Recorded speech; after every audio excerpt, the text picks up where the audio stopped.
Olá, pessoal. Eu quero hoje conversar com você sobre as alterações que a gente tem na avaliação psicossocial em decorrência da pandemia. Não é novidade dizer que a vida de todo mundo mudou, enfim, a forma de pensar, de agir, de reagir. A gente está tendo muitas interferências de todos os setores, de todos os lados, e isso exige que a gente readeque, que a gente ajuste o nosso foco. As pessoas me perguntam muito sobre a questão da metodologia. Eu vou falar sobre isso no próximo vídeo, mas antes de falar em método, sempre é importante a gente saber o que avaliar, né? O que muda no foco. Então vamos começar do começo. Nosso primeiro papo vai ser esse. O que muda no foco? Eu vou compartilhar uma tela de uma imagem, de um slide que ajuda a ilustrar bem o que acontece nesse momento. Então tá aqui, ó.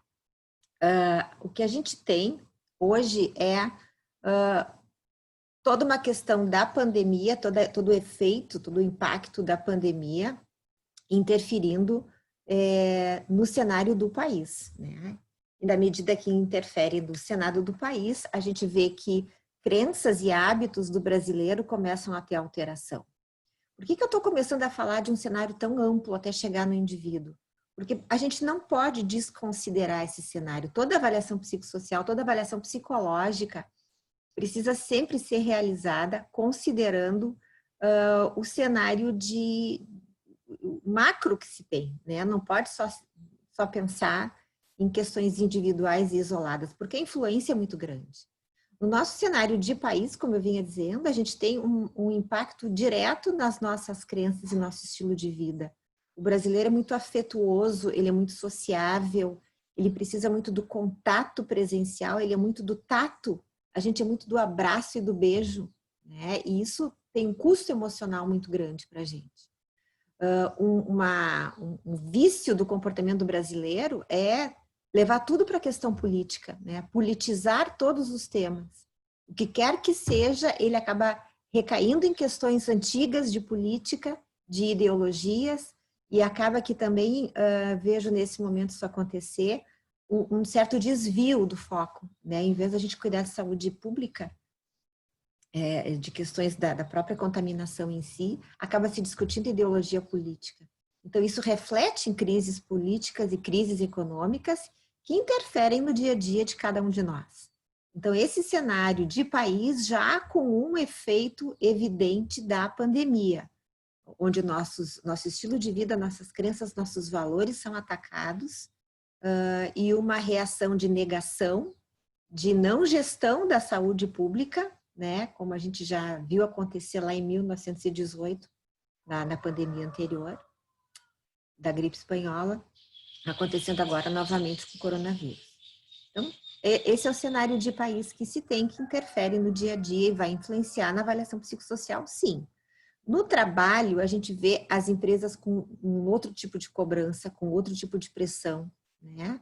Existe redução de carga horária, existe redução de salário, existe o risco do desemprego, as pessoas estão se submetendo a situações de trabalho que antes não aconteceriam, e todas específicas em decorrência da pandemia, né? Trabalhando com 30% dos salários, jornada reduzida, enfim. A gente já tem um número de vagas canceladas muito grande, então o risco de desemprego é enorme. E isso influencia no trabalhador em relação à empresa, e a empresa em relação ao trabalhador. Essa relação fica delicada, fica milindrada, né? Gera mais insegurança, gera mais medo, mais estresse, enfim, né? Então a gente deve considerar também esse cenário. Atinge o cenário familiar, né, os conflitos, os endividamentos, né, a redução da renda da família, impactando numa menor qualidade de vida. Pessoas que nunca foram moradoras de rua passaram a ser moradores de rua, porque eles não têm como pagar aluguel, né, então não tem escolha, não tem outra saída. Né, o desemprego crescendo novamente numa velocidade bem importante. As pessoas que estão dentro de casa fazendo, então, a sua quarentena junto com aqueles que moram com ela, também sob o risco de um conflito maior, de um desgaste maior nessas relações. Já se sabe de um aumento considerável do número de divórcios. Então, os conflitos familiares estão mais fomentados, né? Uns pensam de uma forma em relação à pandemia, outros pensam de outra forma, uns querem fazer o isolamento total, outros não querem. Isso gera, de fato, conflitos.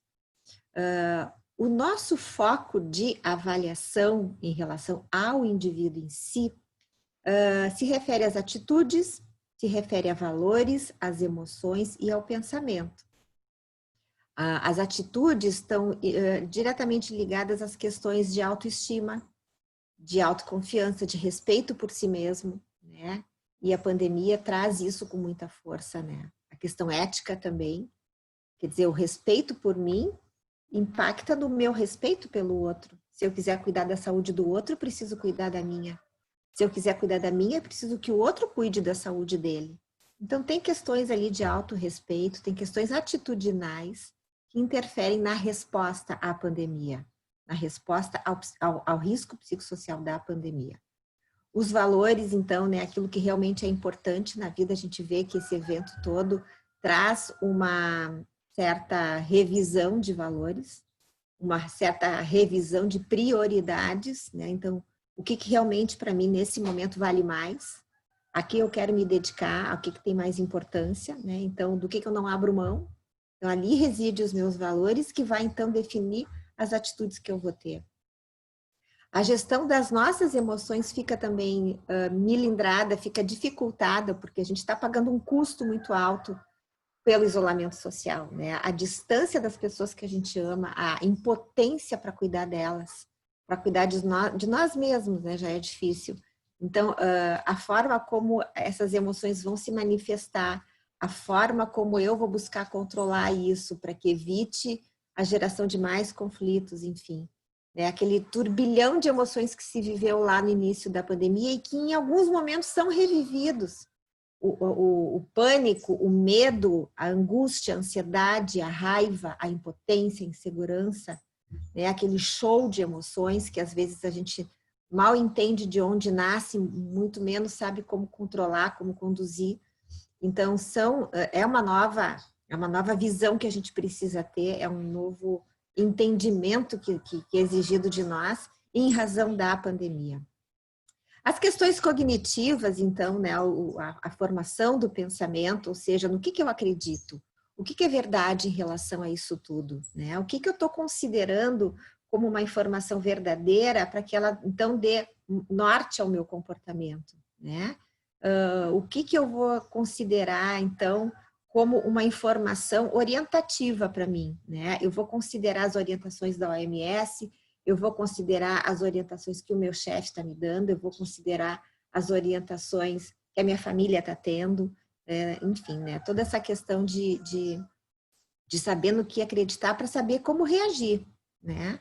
Para saber como se defender, para formar estratégias de enfrentamento, para perceber os riscos de uma forma clara, lúcida, adequada, né? Porque o entendimento desse momento e o que eu acredito sobre ele define a minha forma de reagir, define as emoções que eu vou ter. Então, toda essa questão de pensamento é fundamental em relação a emoções, a toda a resposta diante da pandemia.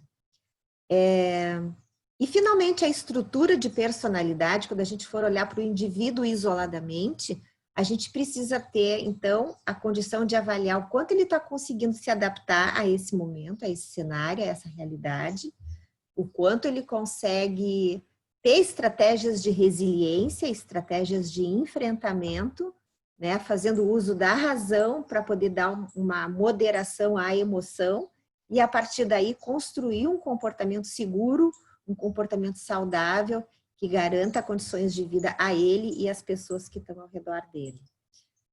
Essa é a questão fundamental da estrutura de personalidade. Então, até que a gente chegue no indivíduo, especificamente, isoladamente, é necessário que a gente entenda todo o cenário que está acontecendo ao redor dessa pessoa e de que forma ele está percebendo.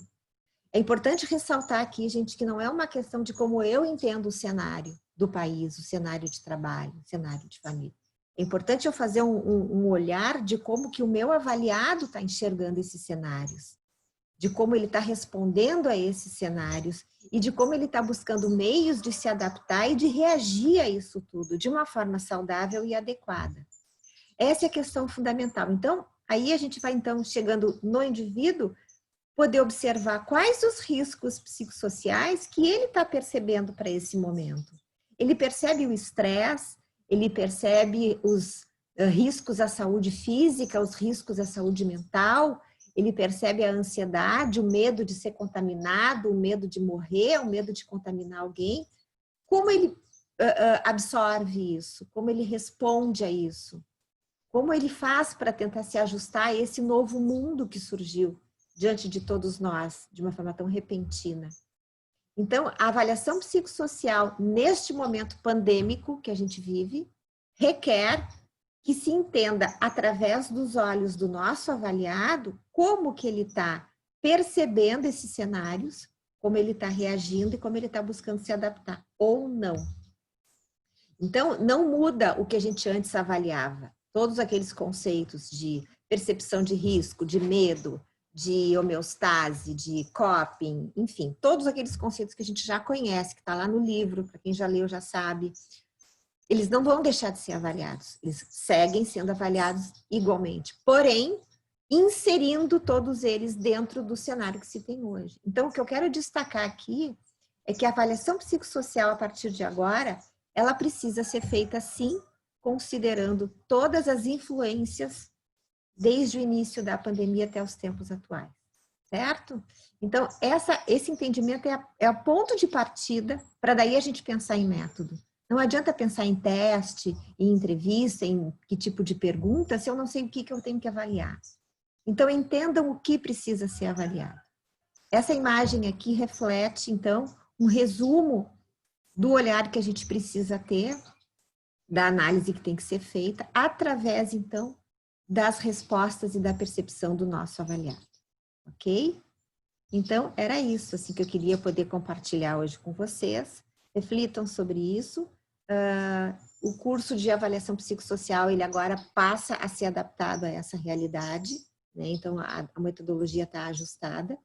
Existe, então, pessoas que estão fazendo presencialmente, que retornaram já aos seus locais de trabalho, existem aquelas que ainda não, que seguem fazendo de forma remota.